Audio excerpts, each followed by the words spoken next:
सबसे पहले मैं आप सबका धन्यवाद और आभार प्रकट करूंगा कि जहां सुबह की पहला कार्यक्रम है, सुबह का पहला कार्यक्रम है और मैं समझता हूं पूरा मैदान भरा दिखाई दे रहा है हमें, और बड़ी संख्या में लोग सड़कों पे भी दिखाई दे रहे हैं।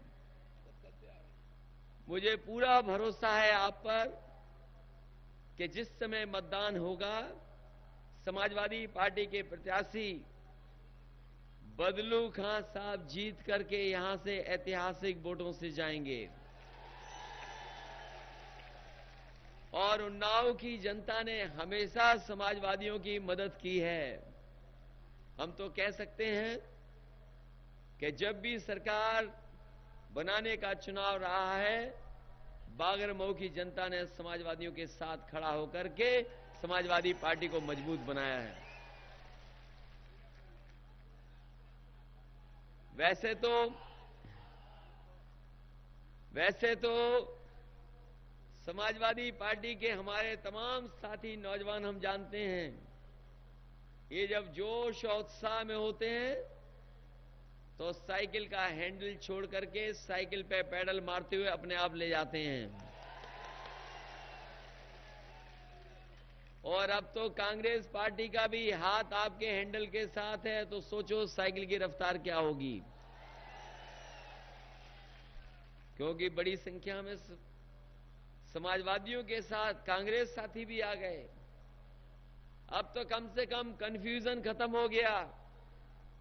जो दुविधा थी थोड़ी बहुत, बताओ समाजवादी पार्टी और कांग्रेस पार्टी ने मिलकर के वो दुविधा खत्म कर दी कि नहीं कर दी? और आज जब मैं आपके सामने बोल रहा हूं, तब दूसरे चरण का वोट पड़ रहा है उत्तर प्रदेश में। हम तो सवेरे से ही खबर पा रहे हैं कि साइकिल की रफ्तार बढ़ती जा रही है और तीसरे चरण तक जब तक चुनाव आएगा, जैसे हमारा एक्सप्रेस वे चल रहा है रफ्तार से, उससे ज्यादा रफ्तार से हमारी साइकिल यहां पर चलेगी। और याद रखना, जो साइकिल से छूटे वो फिर पता नहीं लगेगा कहां रह गए, क्योंकि एक्सप्रेस वे बनने के बाद समाजवादियों की रफ्तार बढ़ गई है, थोड़ा तेज चलना सीख गए हैं। हमें खुशी है इस बात की, और मैं तमाम अपने किसान भाइयों का भी धन्यवाद देंगे जिनके सहयोग से वो ऐतिहासिक सड़क बनी है। ये सड़क आने वाले समय में न केवल उन्नाव, आसपास के जिले, बल्कि उत्तर प्रदेश के लिए भी खुशहाली और तरक्की का रास्ता बनेगी। हम तो कहते हैं कि जब नेताजी से शिलान्यास करा रहे थे इस सड़क का जब शिलान्यास करा रहे थे नेताजी से, तो नेताजी ने कहा कि ये बताओ ये सड़क कितने दिनों में बनकर के तैयार हो जाएगी। हम लोगों ने कुछ ज्यादा महीने बता दिए।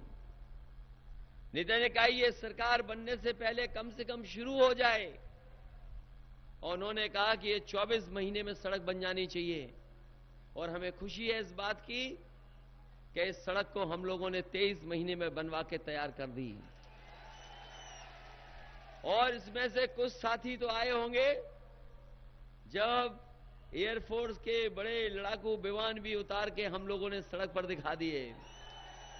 और ये ऐसी सड़क है, इमरजेंसी में कभी या कभी परेशानी में या कोई लड़ाई के वक्त पर अगर फोर्स को, आर्मी को भी जरूरत पड़ेगी, एयरफोर्स को भी जरूरत पड़ेगी, तो ये सड़क देश के हमारे तमाम फौज के अधिकारियों को मदद करेगी। उनके लड़ाई में ये सहयोग करने का काम सड़क करेगी। और ये सड़क लखनऊ तक तो पहुंच गई। आगरा से लेकर के हम लखनऊ तक तो लेने में कामयाब हो गए हैं। आगे भी हमने 60% के लगभग किसानों से जमीन ले ली है, सड़क का शिलान्यास कर दिया है। और मैं कहना चाहता हूं कि आने वाले समय में सरकार बनेगी तो 30 महीने में वो सड़क भी तैयार आपकी गाजीपुर और बलिया तक कराने का काम हम करेंगे। ये उत्तर प्रदेश की सबसे महत्वपूर्ण सड़क और देश की सबसे बड़ी सड़क बनने जा रही है। और मैंने तय किया है कि इस सड़क के आसपास हम किसानों को सुविधा देंगे, मंडियां बनाएंगे और मंडियों बना करके कम से कम किसानों को सुविधा देने का काम करेंगे। वहीं हमारे बागरमऊ और एक्सप्रेसवे के आसपास अगर हमें कारखाना लगाने के भी लिए इंतजाम करना पड़ गया तो यूपीएसआईडीसी के से जगह लेकर के यहां कारखाने और उद्योग लगाने का काम समाजवादी लोग करेंगे। और मैंने अपने उस भाषण में भी कहा, जब कभी मैंने इस सड़क के बारे में लोगों से कहा तो मैंने यही कहा कि अमेरिका ने सड़कें बनाई और सड़कों ने अमेरिका को बना दिया। और ये जो एक्सप्रेसवे है देश में किसी सरकार ने नहीं बनाया, कोई मुख्यमंत्री नहीं बना पाया और उत्तर प्रदेश में ये सड़क इतने कम समय में बन करके तैयार हो गई। अभी मैंने सुना देश के प्रधानमंत्री जो बहुत मन की बात कर रहे हैं, रेडियो पे भी मन की बात कर ली, टीवी पे भी उनकी मन की बात सुन ली, कई वर्षों से लगातार उनकी मन की बात चल रही है, लेकिन कमाल यह है कि जनता अभी तक उनकी मन की बात नहीं समझ पाई और वो अपने मन की बात भी नहीं समझा पाए। हमने तो कहा कि इतने दिनों से मन की बात कर रहे हैं आप, कम से कम कोई काम की बात तो करो कि कोई काम किया हो तो हमें भी बता दो। और जो हमारे काम पर सवाल उठाया उन्होंने, तो मैं कहना चाहता हूं, मैंने अपने घोषणा पत्र को जब जनता के बीच में रखा तो मैंने इस बात को कहा कि कोई भी साथी एक बार इस सड़क पर चढ़ लेगा तो मैं कह सकता हूं कि समाजवादी पार्टी की चुनाव चिन्ह साइकिल के अलावा किसी और को वोट नहीं दे सकता। और मैं आज भी कहता हूं कि बीजेपी के लोग और प्रधानमंत्री जी को लगता है कि हमने कोई सड़क नहीं बनाई। देश के वित्त मंत्री आकर के कहते हैं, आज अखबार में पढ़ा होगा आपने, कि देश के वित्त मंत्री आकर कहते हैं कि आधी अधूरी सड़क का उद्घाटन कर दिया। हम कहते हैं चल करके देख लो, आगरा से कन्नौज आ जाओ, कन्नौज से लखनऊ पहुंच जाओगे, कहीं आपको रुकना नहीं पड़ेगा। ये अधूरी सड़क नहीं, ये चलती हुई सड़क है हमारी। और जो प्रधानमंत्री अगर चलने आज गुसाईगंज आए हैं, कन्नौज पहुंच रहे हैं, मैं तो कहूंगा कि 10 मिनट 20 मिनट निकाल करके हमारी सड़क पे चल लो और चलने के बाद आप भी कहोगे कि हम भी साइकिल का बटन दबाएंगे, क्योंकि इससे शानदार सड़क देश में नहीं बनी है। और बनी हो तो हमें बता दो। यहां के एमपी साहब जो सांसद जीत गए होंगे, कोई काम किया हो तो बता दो उन्होंने। और जाने कौन से रंग के कपड़े पहन करके घूम रहे होंगे, बताओ कौन से रंग के कपड़े घूम रहे होंगे पहन के। पता नहीं कौन से रंग के कपड़े पहन के घूम रहे होंगे और जाने कौन सी विचार बोलने लगे। हमने तो ये देखा है कि बीजेपी के लोग जब मुंह खोलते हैं तो कहीं ना कहीं नफरत की बात करते हैं, जहर घोलने की बात करते हैं। और हम तो कहते हैं कि समाजवादियों पे कम से कम लोगों का भरोसा है। एम्बुलेंस अगर चलाइए 108, 102, कोई गांव में गरीब किसान अगर वो मदद चाहता है तो फोन मिलाता है तो उसके पास एम्बुलेंस पहुंच जाती है, मदद करती है। कम से कम ये भरोसा पैदा किया है समाजवादियों ने। आने वाले समय में हम भरोसा दिलाते हैं आपको कि सीएससी और जिला अस्पताल कम से कम ऐसे बना देंगे जिससे कि गरीब और किसान को कहीं और न जाना पड़े, पूरा का पूरा इलाज और दवाई का इंतजाम उन्हीं अस्पताल में हो जाए। पुलिस के लिए भी शुरू कर दिया है 100 नंबर, पुलिस के लिए भी 100 नंबर शुरू कर दिया है।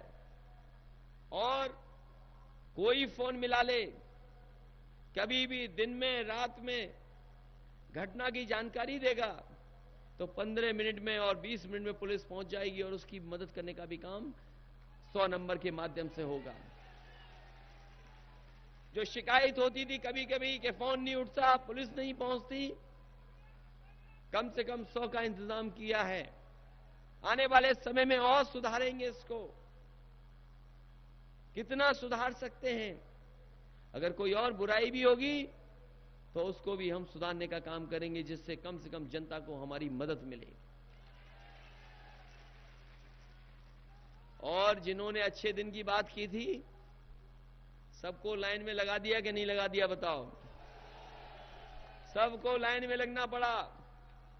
अब तो किसी पे 500,000 रुपए नहीं बचे होंगे, सब जमा करा लिए। अरे इन बीजेपी वालों से पूछो कि 15 लाख रुपए दे रहे थे, 15,000 रुपए ही भिजवा देते तो बहुत बड़ी बात थी। सब जमा करा लिया, किसी पे बचा तो नहीं पुराना 500,000। और याद रखना, ये पैसा काला सफेद नहीं होता। अगर कोई चीज काली सफेद होती है तो हमारा आपका लेन देन काला सफेद होता है।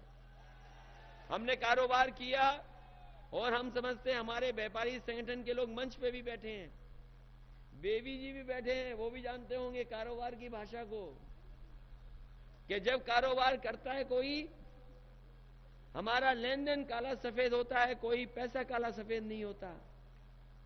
और अगर पैसे से कारोबार किया, टैक्स नहीं दिया, तो वो पैसा काला हो गया। और उसी काले पैसे से अगर कोई कारोबार किया, टैक्स दे दिया, तो वही पैसा सफेद हो गया। इन बीजेपी के लोगों ने कितना गुमराह कर दिया हमें और आपको, सबको मिलकर के। और सबसे ज्यादा नुकसान अगर किसी का हुआ है तो हमारे किसानों का और व्यापारी भाइयों का सबसे ज्यादा नुकसान हो गया। व्यापारी भाई जानते हैं कितना नुकसान हुआ उनका। और अखबारों में पढ़ लीजिए, बीजेपी के लोग कह रहे हैं कि जिन्होंने ज्यादा पैसा जमा कराया है उन पे निगरानी रखे हुए इनकम टैक्स वाला डिपार्टमेंट। सोचो कितना संकट पैदा कर दिया अपनी अर्थव्यवस्था के साथ। हो सकता है प्रेस के लोग इस बात को गलत ले लें मेरी तरफ से। कभी कभी देश की अर्थव्यवस्था को काले धन वाला पैसा बचाता है, और हमारे यहां तो लेन देन हमारे गरीब किसान जानते ही नहीं है कि काला क्या है सफेद क्या है। बताओ, कोई किसान जानता हो काला सफेद क्या है? वो तो अपनी मेहनत से कमाने वाली चीज को जाकर के बाजार में कम से कम जो कीमत मिल जाती है उसको स्वीकार कर लेता है। धान वाला नुकसान कर दिया। और अब सुनने में आ रहा है किसान भाइयों, कम से कम बीजेपी के लोग जवाब दें इस बात का, कि सुनने में आ रहा है कि विदेश से ये गेहूं मंगाने जा रहे हैं, इंपोर्ट ड्यूटी खत्म कर दी है। अगर इंपोर्ट ड्यूटी खत्म कर दी, पहले तो गन्ना किसान बर्बाद हो गया था, और अगर इंपोर्ट ड्यूटी खत्म कर करके गेहूं अगर बाहर से मंगा लिया, तो मैं समझता हूं हमारे आने वाली फसल जो किसानों की है उस पर भी संकट पैदा हो जाएगा। हम तो पूछते हैं बीजेपी के लोगों से कि अगर इंपोर्ट ड्यूटी लगाई है, खत्म की है आपने, तो कम से कम जनता के सामने बता दो, क्योंकि सवाल हम समाजवादी लोग भारतीय जनता पार्टी के लोगों से पूछ रहे हैं। उनको कम से कम जवाब देना चाहिए। और आलू तो तुम्हारा ही बर्बाद हुआ, हमारा ही बर्बाद हो गया। यही आलू की बेल्ट है, यहां से लेके कन्नौज, फरक्काबाद और चले जाइए फिरोजाबाद से लेकर के आगरा। ये आलू वाले भी परेशान हैं, संकट पैदा हुआ है, लेकिन हम अपनी तरफ से मदद कर रहे हैं। आलू की सबसे बड़ी मंडी कन्नौज में बनने जा रही है, और हमने कहा कि किसी को भी अगर आलू से कारोबार करना है, कहीं भेजना है, और सरकार की तरफ से सुविधा देने का काम भी आने वाले समय में हम देंगे, जिससे कि हमारा आलू वाला किसान बर्बाद ना हो जाए, नुकसान ना हो जाए।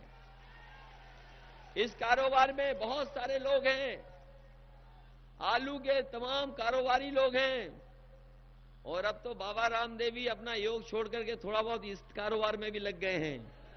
हमने उन्हें भी दी है जमीन, जिससे कि इस तरह का सामान अगर वो बाजार में बेचना चाहते हैं तो कम से कम हमारे किसानों से खरीदें।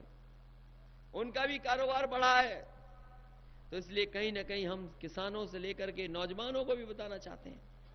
और साथियों याद रखना, ये पत्थर वाली सरकार को भी ये भी धोखा देने के लिए तैयार है। आज अखबार में पढ़ा होगा आपने कि हमारी बुआ ने कहा कि हम विपक्ष में बैठेंगे हम सरकार नहीं बनाएंगे। अरे अभी तो दूसरे चरण का वोट नहीं खत्म हुआ, पहले से ही विपक्ष में बैठने लगी। और याद रखना, इन्होंने बीजेपी को वोट ट्रांसफर कर दिया था सब। बताओ, पिछली बार बीजेपी को ट्रांसफर कर दिया था क्या नहीं कर दिया था वोट? इसलिए बहुत सावधान है ना इस पत्थर वाली सरकार वाली इस नेता से भी। और पुलिस को भी धोखा दे रही हैं, कह रहे हैं कि वो बॉर्डर वाला मामला हम खत्म कर देंगे। तुम पे कौन भरोसा करेगा? बॉर्डर वाला मामला लाया कौन था ये पुलिस के लोग सब जानते हैं। अगर कोई ठीक करेगा तो पुलिस वालों समझ लो 100 की गाड़ी हमने दी तुम्हें, सबसे ज्यादा गाड़ी दी। और इतने प्रमोशन भी किसी ने नहीं किए होंगे जितने हमने प्रमोशन दिए हैं। बताओ, अगर किसी ने दिए हो प्रमोशन तो बता दो। और इतनी भर्ती भी किसी ने नहीं की होगी जितनी मुख्यमंत्री इस सरकार में भर्ती हो गई। 70,000 के लगभग भर्ती कर चुके हैं। और पूछ लेना पुलिस के जवानों से कि सबसे आसान भर्ती भी हम ही कर रहे हैं। कोई परीक्षा नहीं देनी पड़ेगी नौजवान साथियों। आप 10वें 12वें के नंबर ले आना, दौड़ के दिखा देना, जो सबसे आगे होगा वो पुलिस में सीधा भर्ती हो जाएगा, उसको कोई परीक्षा नहीं लिखनी पड़ेगी। बताएं पुलिस वाले लोग हमारे हैं, 32,000 भर्ती कर दी कि नहीं कर दी है, सही बताइए। और कोई सिफारिश की जरूरत नहीं पड़ेगी। लेकिन आपकी बुराई वाला मामला भी ठीक करना पड़ेगा। वो जो 100 नंबर बना है, आगे लेन देन का भी होगा, कोई जनता शिकायत कर देगी 100 नंबर पे तो वो आपको वापस करना पड़ेगा, याद रखना। और अगर हमें कई जगह से शिकायत मिली थी, हमें वापस कराना पड़ गया था। इसलिए साथियों सावधान रहना इस पत्थर वाली सरकार से भी। अरे इससे अच्छी सरकार कौन मिलेगी बताओ। और हमारे बदलू खान साहब को हराने आए हैं कुछ लोग, सुना है हमने, सुना है कि समाजवादी पार्टी को साइकिल को पीछे करने आए हैं कुछ लोग, जो साइकिल को पीछे करने आए हैं, जो साइकिल छोड़ करके चले गए थे। वो सुना है कि साइकिल नहीं, वो विधानसभा ही छोड़ देते हैं। और बागरमऊ की जनता पे हमें भरोसा है, ये बागरमऊ की जनता ऐसे प्रत्याशियों को छोड़ देगी, उनका पता नहीं लगेगा कहां है वो प्रत्याशी। बोलो, छोड़ के उन्नाव के लोगों छोड़ के मैदान नहीं लड़ाई लड़ रहे हैं कुछ लोग। बताओ, मैदान छोड़ के लड़ाई लड़ रहे हैं कुछ लोग। इस बार जिम्मेदारी आपकी है उन्हें सबक सिखाने की, सबक सिखाने की जरूरत है। और ये चुनाव बदलू खान साहब का तो है, लेकिन चुनाव तो हमारा भी है, बताओ है कि नहीं है। ये अलग बात है कि हमने सड़क अब दूसरी वाली बना दी, वरना रास्ता तो हमारा यही था, कौन सा दूसरा रास्ता था। इसलिए कन्नौज हमसे कभी नहीं छूटेगा, तो बागरमऊ और उन्नाव भी हमसे कभी नहीं छूटने वाला। इसलिए बहुत सुधार किया है और सुधार करेंगे हम लोग। हम आपको भरोसा दिलाते हैं, कम से कम शुरुआत की है विकास की। कम से कम उत्तर प्रदेश को लोग अब मान रहे हैं कि हां उत्तर प्रदेश आगे बढ़ रहा है और तरक्की के रास्ते पे जा रहा है। हम जो जो कर सकते थे घोषणा पत्र में लिखा वो सब किया है। आने वाले समय में किसानों की मदद कैसे हो, कोटे का गरीबों का राशन कैसे बटे।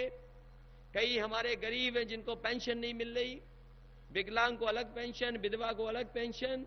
हमने तय किया है कि 1 करोड़ लोगों और पेंशन वालों को मिलाकर के 1,000 रुपया महीना पेंशन देने का काम गरीबों को समाजवादी पार्टी करेगी। हमने लैपटॉप भी बांट के दिखा दिया, लैपटॉप बांट के दिखा दिया। अब आने वाले समय में सरकार से जुड़ जाएं तो उसके लिए स्मार्टफोन देने भी समाजवादी पार्टी जा रही है। महिलाओं के लिए विशेष बस में किराया आधा, एम्बुलेंस है उनके लिए। और यह भी तय किया है कि आने वाले समय में एक भी गरीब महिला नहीं छूटेगी जिसको समाजवादी पेंशन से न जोड़ दिया जाए। तमाम हमारी छूटी माताएं बहनें जिनको पेंशन मिलनी चाहिए, हम उनको 1,000 रुपया महीना पेंशन देने का काम सरकार में करेंगे। साथ ही साथ हमारे प्राइमरी स्कूल में अभी तो कपड़े दिए, ड्रेस दी है, बैग दे दिया, बर्तन दे दिए, हफ्ते में एक दिन दूध दे दिया, हफ्ते में एक दिन फल दे दिया, आने वाले समय में एक मिल्क पाउडर 1 किलो और 1 लीटर घी हर महीने देने का काम समाजवादी सरकार करेगी। साथ ही साथ हम तो कहना चाहते हैं, बताओ कोई सुविधा दे रहा हो इतनी तो बताओ। इसलिए साथियों, ये चुनाव सरकार बनाने वाला चुनाव है। बिजली का भी इंतजाम शहरों में अच्छा हुआ है। आने वाले समय में हम गांव में भी कैसे 16 घंटे के बाद 24 घंटे बिजली उपलब्ध करा दें, ये भी इंतजाम समाजवादी लोग करने देंगे। और नौजवान साथियों, हम विशेष कहना चाहते हैं, नौकरी का इंतजाम, सरकारी नौकरियां जितनी होंगी वो तो करेंगे ही करेंगे इंतजाम। साथ ही साथ अगर नौजवान रोजगार करना चाहते हैं और रोजगार के साथ अगर वो नौकरी मिल जाए उन्हें, उसके लिए अगर हमें ट्रेनिंग इंस्टीट्यूट भी बनानी पड़ेगी, तो यही आपकी जो चौड़ी सड़क है, इसी के किनारे वर्ल्ड क्लास सबसे अच्छी ट्रेनिंग इंस्टीट्यूट, जिससे 10वां 12वां पास करने वाले नौजवान ट्रेनिंग कर करके अच्छी वहां पर ट्रेनिंग पा करके कुछ न कुछ रोजगार से जुड़ जाएं, वो इंतजाम भी आने वाले समय में हम करने जा रहे हैं, जिससे हमारे नौजवानों का भी भविष्य बेहतर हो जाए। इसलिए साथियों, कोई बात ऐसी नहीं कहनी। अब बताओ, हमारे बदलू खान साहब विधायक जी को जिता रहे हो कि नहीं जिता रहे हो? और ये पत्थर वाली सरकार के चक्कर मत पड़ना, ये कब किससे समझौता कर ले पता ही नहीं। और पहले भी रक्षाबंधन मना चुके हैं, पता नहीं फिर रक्षाबंधन न मना लें ये लोग। 3 बार मिलकर सरकार बनाई, पूरे बूथों का वोट दे दिया, पिछली बार 0 रह गए, एक भी लोकसभा का सांसद नहीं जीत पाए। इसलिए बहुत सावधान रहना। और जो भागना जानते हैं, विधानसभा छोड़ छोड़ के जो भाग करके पहुंचते हैं, एक धक्का मार दो, एक्सप्रेस वे पे चले जाएं, जाने कहां पहुंचे पता ही नहीं लगे उनका। इसलिए मदद करो साइकिल की। बताओ, साइकिल चलेगी तेज के नहीं चलेगी? तो बहुत अच्छी, इसमें कोई नहीं बारी, सब अपने लोग हैं। ये बदलू खान साहब ऐसे ही घबरा रहे हैं, कह रहे हैं कि वो बाहरी हैं। नहीं भाई, नहीं बाहरी है, वो बाहर के हैं। हाँ, दोनों बाहरी हैं। हम ही यहाँ के हैं, और तो हम भी तो यहीं के हैं जी। तो इसलिए हम कह रहे हैं आपसे, जो भाग भाग के आ रहे हैं उन्हें एक्सप्रेस वे पे छोड़ दो, जहां जाना चाहे चले जाएं। और हमारी सरकार बनाने के लिए कम से कम हमारे भी ख्याल रखना। इसलिए बदलू खान साहब को जिता देना, अच्छे वोट दे करके विधानसभा में पहुंचा देना, जिससे एक बार फिर समाजवादियों की सरकार बन जाए। और हम विश्वास दिलाते हैं कि इसी तरीके से और तेजी से काम करेंगे, जिससे कि हमारा उत्तर प्रदेश और हमारे गांव में रहने वाले खासकर उन लोगों को भी लाभ पहुंच जाए, उनकी भी मदद हो जाए, और साथ ही साथ हमारे नौजवानों का भी भविष्य बेहतर हो। हम विश्वास दिलाते हैं कि पिछले 4.5 साल में लगातार काम किया है, आने वाले समय में मौका मिल जाएगा, इससे बेहतर, इससे अच्छा काम करने का काम हम समाजवादी लोग करेंगे।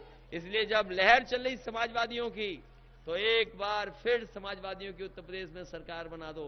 बताओ, आपको भरोसा है कि नहीं सरकार बन रही कि नहीं बन रही? इसलिए बदलू खान साहब को अच्छे वोटों से जिता देना। आप सबका बहुत बहुत धन्यवाद। और जहां तक सवाल उन्नाव के लोगों का सम्मान देने का है, हम जानते हैं रास्ता रोक लोगे सम्मान नहीं मिलेगा, तो ये बात तो हमने उस दिन भी कह दी थी जब हवाई जहाज उतरे थे सड़क पे, कि बदलू खान साहब का भी हम सम्मान करने का काम करेंगे, लेकिन अनवर साहब का भी सम्मान हमें करना है। इसलिए अपने समाजवादी साथियों, इस बार एक बार फिर मिलकर के सरकार बना दो। आप सबका बहुत बहुत धन्यवाद, आभार प्रकट करता हूं। एसपी सिंह एमएलसी है, मैं एसपी सिंह जी को धन्यवाद, मैं एसपी सिंह जी को भी धन्यवाद देता हूं कि वो हमारे साथ आ गए हैं। हालांकि बहुत संस्थाएं इन्होंने बनाई हैं, और हम तो कहेंगे कि बागरमऊ में और एक्सप्रेस वे के किनारे भी एक अच्छा स्कूल बनाओ, और ज्यादा संसाधन हो तो हमारे कन्नौज में भी स्कूल जरूर बना देना है।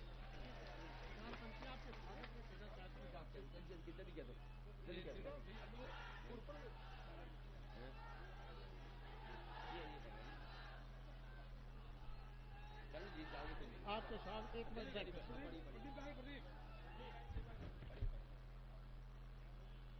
अखिलेश तुम्हारे चिंतन का हर क्षण विकास हित में बीता। सरल सुखद सद्भाव शांति से तुमने जन जन का मन जीता। विकसित हुआ प्रदेश चौमुखी, हो रही चौओर जयकारा। शिक्षा स्वास्थ्य सुरक्षा को तो तुमने विपुल भांति विस्तारा।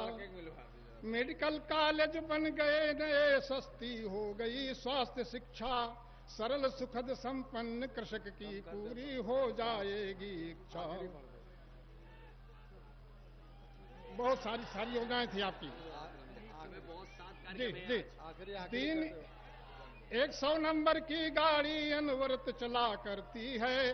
दीनहीन सबको राहत जब तुमने समझली बरती है।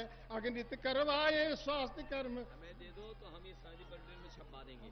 चलिए ले जा रहे उसमें होता हमारा, उसमें पार्टी के किताब छपती है हमारी।